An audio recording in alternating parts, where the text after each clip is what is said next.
लेके जाएगा, वो तोहफा लेके जाएगा। क्या तोहफा? कि भैया मेरी फर्म 5 साल के लिए डिस्क्वालिफाइड थी, अब मैं तेरे फर्म में अगर पार्टनर बनूंगा तो तेरी भी फर्म 5 साल के लिए डिस्क्वालिफाइड हो जाएगी। सर समझे क्या?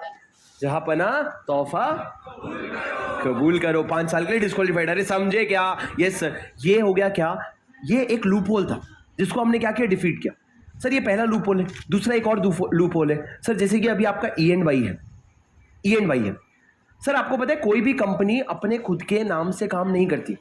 जैसे कि आपका, आप बोलते हो केपीएमजी, आप बोलते हो ई एंड वाई, पर इनका नाम क्या है? जैसे एसआर बाटली बॉय। दूसरा एक और लूप होल है सर, जैसे कि अभी आपका ई एंड वाई है, ई एंड वाई है। सर आपको पता है कोई भी कंपनी अपने खुद के नाम से काम नहीं करती। जैसे कि आपका, आप बोलते हो केपीएमजी, आप बोलते हो ई एंड वाई, पर इनका नाम क्या है? जैसे एसआर बाटली बॉय। जैसे डेलॉइट है, डेलॉइट का ब्रांड नेम क्या है? डेलॉइट। और उसके एलएलपी का नाम क्या है? Deloitte Haskins and sales LLP, एक नाम है डेलॉइट एलएलपी। पर बाकी कंपनी जो होते हैं ना, वो अपने ब्रांड नेम पे काम नहीं करते। जैसे ई एंड वाई है, Ernst and young, Ernst and young के फर्म का नाम केपीएमजी का एसआर बाटली बॉय है, और ई एंड वाई का कुछ और होगा। केपीएमजी का सुन लो, केपीएमजी का नाम क्या है? केपीएमजी। पर वो जब साइन करते हैं ना, तो साइनिंग में केपीएमजी नहीं लिखते, एसआर बाटली बॉय लिखते हैं। क्या लिखते हैं? एसआर बाटली बॉय। इन्होंने एलएलपी इस नाम से बना रखा है। क्यों सर? ये लोग अलग रखते हैं, अपना ब्रांड नेम अलग रखते हैं और फर्म का नाम अलग रखते हैं। अब मेरे को बताओ सर, जैसे ई एंड वाई है, ई एंड वाई जो है उसके ना खुद के ब्रांड नेम पे नहीं, अलग अलग नाम पे 4 अलग अलग एलएलपीज होंगे। सर चारों का मालिक कौन? ई एंड वाई, पर 4 अलग अलग एलएलपी होंगे। अब सर एक एलएलपी का टेन्योर खत्म हो गया, तो उसने क्या बोला? ठीक है इसका 10 साल खत्म हो गया, अब इस एलएलपी को क्या बना देते हैं? ऑडिटर। अबे क्या मतलब है? इसका हटा और इसका आया, बात तो एक ही है ना। अल्टीमेट कंट्रोल जो है किसके पास है? ई एंड वाई के पास। तो हमारा पर्पस तो डिफीट हो गया ना, हमारा पर्पस तो डिफीट हो गया ना। तो लॉ ने बोला सुनो तू अगर कॉमन ब्रांड नेम का है, अगर कॉमन ब्रांड के तुम लोग हो, तुम सारे लोग डिस्क्वालिफाइड हो जाओगे। इसका टेन्योर खत्म होगा ना राजा, इसके टेन्योर के साथ साथ तेरे बाकी सारे एसोसिएटेड फर्म्स भी डिस्क्वालिफाइड। तुम हमारा मेन ऑब्जेक्टिव समझ रहे हो? 10 साल हुए, तू दूर हो जा, तू इंडिपेंडेंट हो जा, तू दूर हो जा, किसी नए अनबायस्ड पर्सन को आने दे और एक बार करने देना ऑडिट। घबराते क्या हो? तो मेरी बात समझ पा रहे हो? तो लॉ ने बोला पीछे हट जाओ। और ये तुम लोगों का क्या है? रोटेशन का प्रोविजन है। पहला मैंने बोला कि अगर एक पार्टनर छोड़ के दूसरे फर्म में चला जाता है, वो दूसरी फर्म भी डिस्क्वालीफाई हो जाती है। दूसरा मैंने कहा कि अगर तुम कॉमन कंट्रोल में हो, तो जितने भी तुम्हारे फर्म्स है वो सारे डिस्क्वालीफाई हो जाते हैं। अरे सुन रहे हो क्या तुम मेरी बात? Are you getting my point? Yes sir. चलो लिखो लिखो लिखो लिखो। अरे सुन रहे हो क्या तुम मेरी बात? Are you getting my point? Yes sir. चलो लिखो लिखो लिखो लिखो। सर एक और सुन लो, सॉरी एक और सुन लो, छोटा सा लास्ट एक्सेप्शन। सर अगर ये एक्स वाई जेड करके एक फर्म है, ये किसका ऑडिट करती थी? रिलायंस का।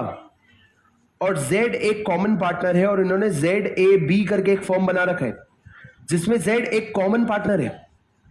सर अब मेरे को बताओ, एक्स वाई जेड का जब टेन्योर खत्म हुआ, तो क्या जेड ए बी ले सकता है ये काम? मैं आपको एक डिटेल देता हूं। एक्स वाई जेड जो है ना, वो एक्स जो है ना, एक्स वो साइनिंग पार्टनर था। जिसे सर आपने कल रिलायंस का रिपोर्ट देखा था, ऑडिट रिपोर्ट, नाम डेलॉइट का था, साइन अभिजीत दामले कर रहा था। मतलब इतने बड़े फर्म में एक पार्टनर साइन करता है, वो साइनिंग पार्टनर सबसे ज्यादा इंपॉर्टेंट होता है। अब सर इस फर्म में मान लो X Y Z signing partner था, X Y Z is not the common part, X is not the common partner, common partner is Z जो साइन नहीं करता है, पर जेड कॉमन पार्टनर है।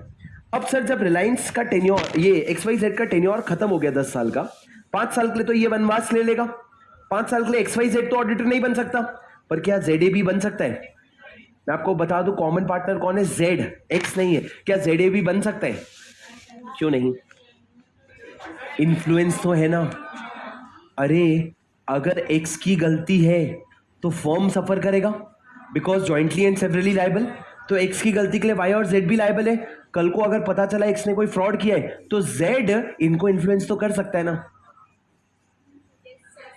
सर समझ रहे हो? जेड इनको इन्फ्लुएंस कर सकता है, इसलिए अगर कॉमन पार्टनर भी है तो वो बाकी फॉर्म्स भी क्या हो जाएंगे? डिस्क्वालीफाई। तुम किस लेवल पे डिस्क्वालीफाई कर रहे हैं देख रहे हो तुम? 3 डिस्क्वालिफिकेशन सर। पहला, अगर साइनिंग पार्टनर छोड़ के वहां चला गया तो साथ साथ में डिस्क्वालिफिकेशन लेके जाएगा।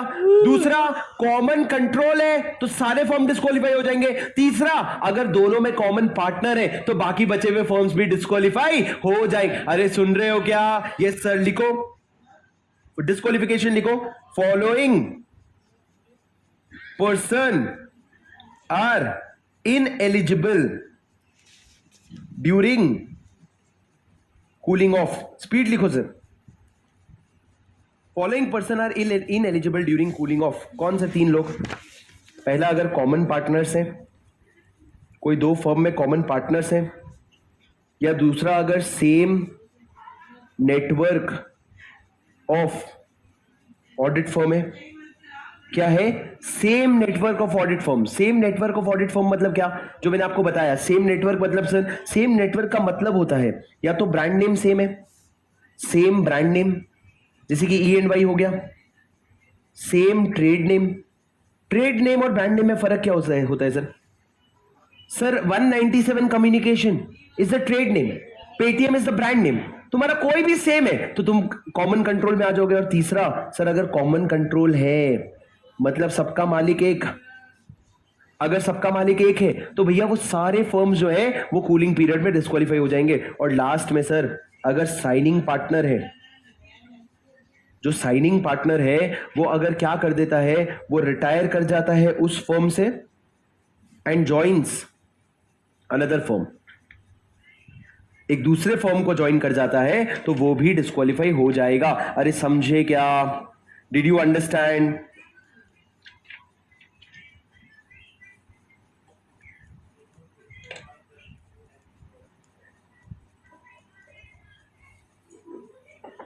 सर बस एक चीज याद रखना, जब आपका, सुन लो ओए, मेरे को एक बात बताओ, ये 3 लिख लिया क्या तुमने?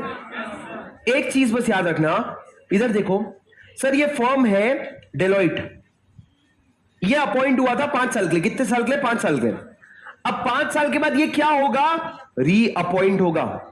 सर जब री अपॉइंट होगा तो क्या आप आंख बंद करके ऐसे री अपॉइंट कर दोगे कि कुछ चीजें चेक करोगे?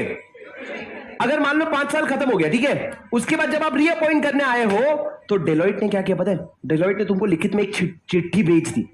चिट्ठी भेज के क्या लिखा पता है? डेलॉइट ने बोला, सर मेरी कंपनी को क्या बोला, सर हम आपकी कंपनी में ना ऑडिटर नहीं बनना चाहते, हमारे पास बहुत काम है, हम ये काम मैनेज नहीं कर पा रहे, तो जब तक हमारा टेन्योर खत्म नहीं होता तब तक हम रहेंगे, पर आप हमको री अपॉइंट मत कीजिएगा, आप हमको दोबारा 5 साल मत दीजिएगा।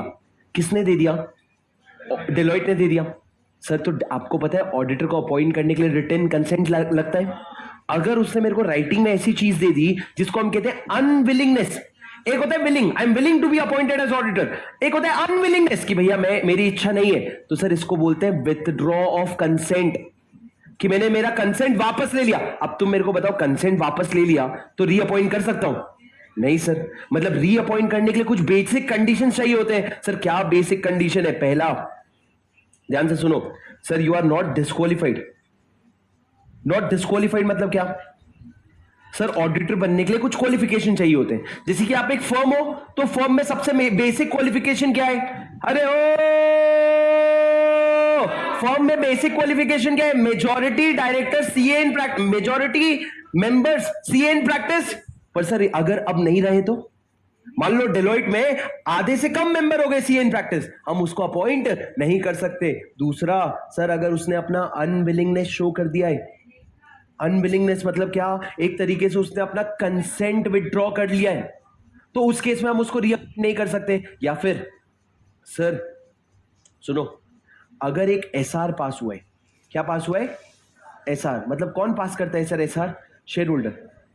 और अगर शेयर होल्डर ने एसआर पास करके ये बोल दिया कि डेलॉइट अब रीअपॉइंट नहीं होगा, या एसआर पास करके ये बोल दिया कि डेलॉइट का पता नहीं पर अब कोई न्यू ऑडिटर अपॉइंट होगा, कोई नया ऑडिटर अपॉइंट होगा, अगर एसआर पास कर दिया गया और ये बोला गया कि डेलॉइट नहीं आएगा, या ऐसा नहीं बोले डेलॉइट नहीं आएगा, ऐसा बोले कि हमको इस बार तो ईवाई ही चाहिए, तो ये दोनों भी केस का मतलब एक ही है कि डेलॉइट तो अब रीअपॉइंट नहीं होगा।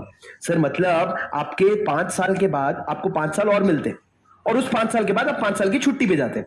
छुट्टी तो मैंडेटरी है, उसमें कोई ऑप्शन नहीं है, पर ये जो तुमको 5 साल और मिले हैं ना, इसकी शर्त है कि you should not be disqualified, you have not expressed your unwillingness, मतलब तूने ये नहीं बोला है कि मेरे को काम नहीं करना है। या तीसरा, एसआर पास करके तेरे को हटाने की या किसी और को लाने की बात नहीं हुई है। अगर ये तीनों कंडीशन मीट करता है ना, तभी तुम रीअपॉइंट हो सकते हो, ये याद रखना।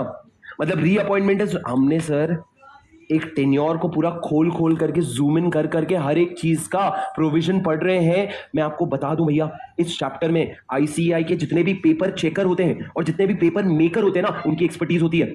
एक बार के लिए तुम बाकी किसी कॉन्सेप्ट में, एक बार के लिए तुम फेमा में, जनरल क्लॉज में, आईओएस में कुछ भी फेंको, अच्छा मूड रहा तो मार्क्स दे देगा, इसमें गुस्सा हो जाएगा। अगर यहां पे मान लो ऑडिट एंड ऑडिटर का क्वेश्चन, फर्स्ट क्वेश्चन कंपलसरी आ गया और तुमने अगर गलत जवाब लिखा है ना, ही इज गोइंग टू जज you for your answer, because this is, कोई भी सीए इन प्रैक्टिस होता है ना, उसको 139 पता होता है, उसको ना कुछ नहीं 128 के आगे का उसको 96 भी नहीं पता होगा। क्यों सर? क्योंकि एजीएम कंपनी की जिम्मेदारी होती है, वो कंपनी करेगा और सीएस आगे चेक कर लेगा। मेरा कोई रोल नहीं है एजीएम में, तो मेरा कोर है 130 29 से 128 से लेकर 148। आप किसी भी सीएन प्रैक्टिस को पूछो कि भैया सेक्शन 141 क्या है, पूछ के देखो, रैंडम ड्राइवर 141 क्या है, बोलेगा भैया ऑडिटर के अपॉइंटमेंट का क्वालिफिकेशन, क्योंकि वो उसका कोर है, वो उसका दिन रात उसका ब्रेड एंड बटर है। तो यहां पे जब आप आंसर लिखोगे ना, you can not bluff, the moment you bluff it is completely going to go against you. क्या इसको इतना नहीं पता? मतलब तुम ये सोचो इतना इंपॉर्टेंट है कि हर बच्चा ये प्रोविजन जानता है। मतलब तुम अगर ये answer word by word accurately लिख रहे हो ना, तो तुम नॉर्मल काम कर लो, कोई एक्स्ट्राऑर्डिनरी नहीं कर रहे हो। अगर तुम बाकी चैप्टर्स में फिर भी थोड़ा अच्छे से लिख दो कि हां भैया अच्छा प्रेजेंट कर दिया, यहां वो बेसिक होता है, यहां extraordinary is ordinary. Please understand that, because हर एक सीएन प्रैक्टिस के लिए क्वेश्चन अपना फेवरेट है उनका। सर आपको जॉइंट ऑडिटर बताया था ना, एक बार जॉइंट ऑडिटर कौन बोलता है, कौन करने बोलता है? सर कौन रिक्वेस्ट करता है? Share holders. कंपनी खुद से जॉइंट ऑडिटर रखने का डिसीजन नहीं लेती, कौन डिसाइड करता है? आपका शेयर होल्डर डिसाइड करता है कि हम जॉइंट ऑडिटर रखेंगे। और सर शेयर होल्डर कैसे डिसाइड करते हैं? जनरल मीटिंग में रेजोल्यूशन पास करके, जनरल मीटिंग में रेजोल्यूशन। सर रेजोल्यूशन में कौन सा, ओआर एसआर? अगर रेजोल्यूशन एसआर होता तो मैं स्पेशल रेजोल्यूशन लिखता, कुछ नहीं लिखा है मतलब ओआर। जॉइंट ऑडिटर मतलब क्या? दो अलग अलग ऑडिटर आ रहे हैं, पर एक और तरीका है सर कि मैं जॉइंट ऑडिटर नहीं चाहिए। जॉइंट ऑडिटर क्यों रखते हैं? कि डेलोइट अगर कोई फ्रॉड करेगा तो दूसरा ऑडिटर चेक कर लेगा। एक और तरीका भी तो है, तेरा डेलोइट कितने साल काम करने वाले? 5 साल। अभी पहले के साल में कौन काम कर रहे हैं? अभिजीत दामले। अभिजीत दामले कर रहे हैं। डेलोइट में सर 200 पार्टनर है। शेयर होल्डर ये भी तो बोल सकते हैं कि रहेगा डेलोइट, पर अगले साल नया पार्टनर आएगा। इसको बोलते हैं इंटरनल रोटेशन। ये लॉ नहीं बोलता, ये शेयर होल्डर की मांग रख सकते हैं। बोले चलो हम जॉइंट ऑडिटर नहीं करवाएंगे, पूरी फीस तुमको देंगे, तुमको लगेगा तो थोड़ा ज्यादा पैसा ले लेना, पर तुम्हारे अंदर ही अंदर ऑडिटर चेंज होना चाहिए, पूरी टीम चेंज होनी चाहिए। मतलब अभिजीत दामले आए, पूरा ऑडिट करे। सर मैं जब ऑडिट किया हूं ना, और तुम भी जब समझोगे ना, तुमको ये समझ आएगा it is not a joke. What is not a joke? कि इस साल अभिजीत दामले की टीम आई, टीम में हम हैं, हमने पूरा ऑडिट किया, हमने पूरा वर्किंग पेपर्स बनाया। अगले साल कोई नया ऑडिटर आएगा, वो पहले हमको डंडा मारेगा कि तुम्हारे वर्किंग पेपर्स दो, तूने क्या चेक किया, तूने बैंक में क्या चेक किया, तूने ये नहीं किया, वो नहीं किया। अलग अंदर वो काड़ी करेगा कि भैया तू ढंग से काम नहीं कर रहा है। अब ये चीज जो है, एक तो वो हमारी भी ऑडिट करेगा और फ्रेश ऑडिट भी करेगा, तो उससे क्या होता है, काम बहुत बढ़ जाता है। ऑन द अदर साइड क्या होता है, फर्स्ट ईयर अभिजीत दामले की टीम ने ऑडिट किया, मतलब मैंने किया। अब मैंने टीम में ऑडिट किया, तो मान लो मैंने अदर इनकम टेस्ट कर लिया। और अदर इनकम जब अगले साल आएगा तो मेरे को सब पता है कि कंपनी का ऐसे ऐसे अदर इनकम आता है, ये चीज चेक करना है, इससे बात करना है, ये वर्किंग पेपर बनाना है, सॉर्टेड है सब कुछ। पर वो अगले साल क्या हो गया, बिखर गया। बिखरने से क्या होता है, वापस चेक करो तो पता चलता है फ्रॉड हो रहा है क्या। तो सर ये शेयर होल्डर दो नखरे दिखा सकते हैं, या तो तुम इंटरनल रोटेशन करो या फिर ज्वाइंट ऑडिटर लाओ। क्या दो शब्द बोले मैंने? इंटरनल रोटेशन करो या ज्वाइंट ऑडिटर लाओ। इंटरनल रोटेशन मतलब फर्म वही टीम नहीं, फर्म वही टीम नहीं। पर अगर जब ज्वाइंट ऑडिटर की बात करो तो आपका एक और ऑडिटर कॉम्प्लीमेंट्री आ जाता है, एक बड़ा एक छोटा ऑडिटर। जब ये असेट चेक करता है वो लाइबिलिटी चेक करता है, जब वो असेट चेक करता है ये लाइबिलिटी चेक करता है। इस तरीके से काम बढ़ता है। अरे समझे क्या? सर बहुत ज्यादा मांग रहा हूं लेकिन पढ़ाऊंगा नहीं। आंख बंद करोगे 5 मिनट? ये सेक्शन पूरा खत्म हो गया 138। मैं आपको मेरे समरी नोट से सारे पॉइंट्स देख करके रिवाइज करवा देता हूं। आप लोग बस आंखें बंद कर लो, अभी से मत बंद करना, सो जाओगे। मैं जब बोलूंगा तब करना।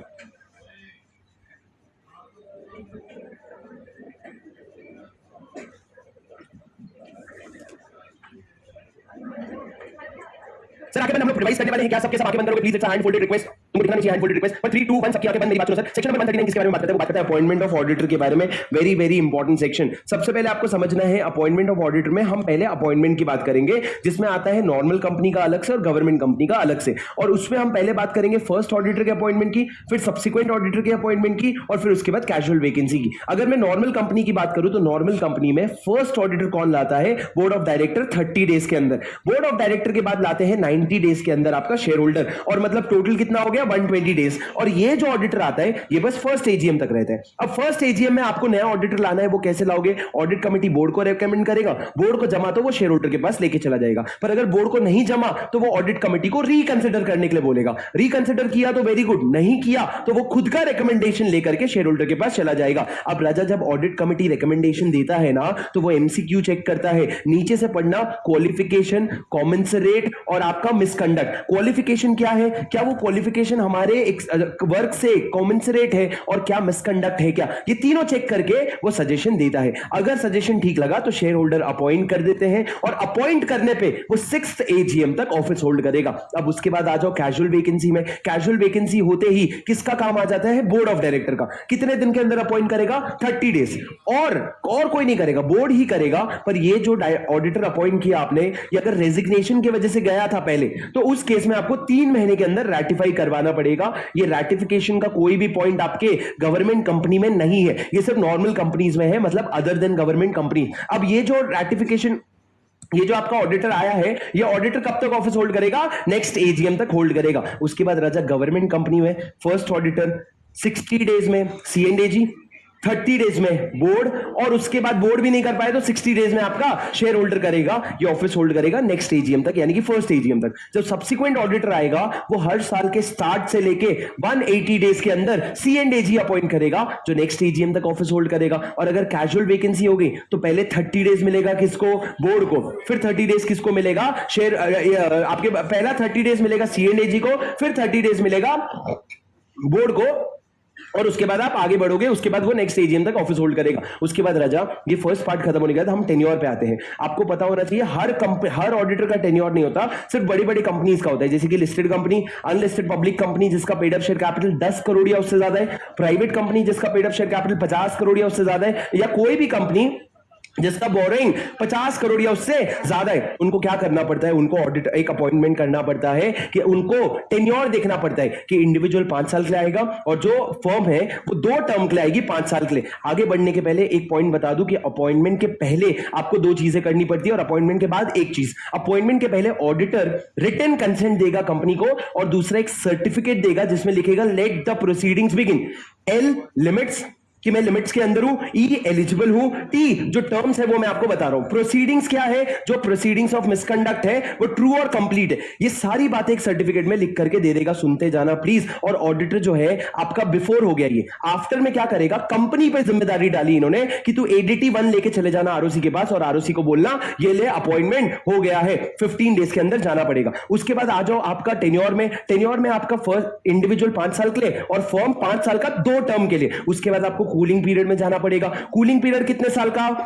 5 साल का। उसमें आपको सबसे बड़ी बात यह ध्यान रखना है, you should not be eligible for reappointment in the same company. आप उस कंपनी में ऑडिटर नहीं बन सकते। कौन से वाले? Statutory auditor. मतलब सर मैं इंटरनल ऑडिटर बन सकता हूं? हाँ। क्या मैं अपने सब्सिडरी कंपनी में या एसोसिएट कंपनी में स्टैट्यूटरी ऑडिटर बन सकता हूं? हाँ। तो किसी भी और कंपनी में बन जा, इस कंपनी में मत बनना। उसके बाद सर जब आप कूलिंग पीरियड में होते हो ना, 3 एक्स्ट्रा डिस्क्वालिफिकेशन आते हैं। सबसे पहला कॉमन पार्टनर्स। अगर 2 फर्म में कॉमन पार्टनर है, एक फर्म डिस्क्वालिफाइड है तो दूसरी फर्म भी डिस्क्वालिफाइड हो जाएगी। साइनिंग पार्टनर कॉमन है या नहीं है उससे फर्क नहीं पड़ता। दूसरा यह है, अगर एक फर्म का साइनिंग पार्टनर छोड़ करके दूसरे फर्म को ज्वाइन करते हैं तो वो दूसरी फर्म भी 5 साल के लिए डिस्क्वालिफाइड हो जाएगी। और तीसरा सर, अगर आपके दोनों फर्म में कॉमन कंट्रोल है या फिर सेम ब्रांड नेम है, सेम ट्रेड नेम है, कुछ भी अगर कॉमन है तो आप लोग डिस्क्वालिफाई हो जाओगे। अब सर रोटेशन में क्या होगा? पुराना वाला ऑडिटर जाएगा और नया वाला ऑडिटर आएगा। याद रखना 2014 में प्रोविजन आया था, 3 साल का तुमको ट्रांजिशन दिया था, 2017 से ये इफेक्ट में आ गया था। उसके बाद राजा जब एक बात और बता दूं